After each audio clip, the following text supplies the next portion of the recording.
કવાંટ તાલુકાના ભૂંડમારિયા ગામે આમદા ફળિયામાં રહેતી મહિલાને પ્રસૂતિની પીડા ઉપડતા મહિલાને સારવાર અર્થે જોડીમાં નાખીને ગ્રામજનો લઈ જઈ રહ્યા છે. જોડીમાં નાખીને ગ્રામજનો અને પરિવારજનો પીડિત મહિલા કમિલાબેનને પ્રસૂતિની પીડા ઉપડતા હોસ્પિટલ લઈ જઈ રહ્યા છે.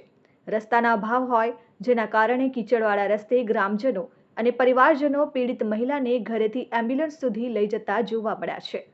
રસ્તાનો અભાવ, કીચડવાળો રસ્તો હોય અને જેના કારણે કોતરમાંથી વહેતા પાણીમાંથી પસાર કરી 108 એમ્બ્યુલન્સ સુધી પ્રસૂતા મહિલાને જોડીમાં ઉંચકી લઈ જતા ગ્રામજનો જોવા મળી રહ્યા છે.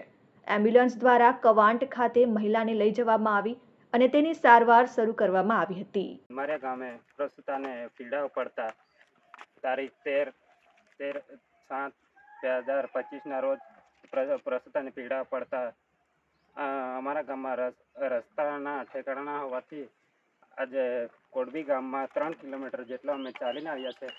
તો સરકારશ્રીને એટલું નિવેદન છે કે અમારા રસ્તા સારા કરી આપે તેવી અમારે સરકારશ્રીની માંગ છે. Bureau report, RN news, Chhota Udepur.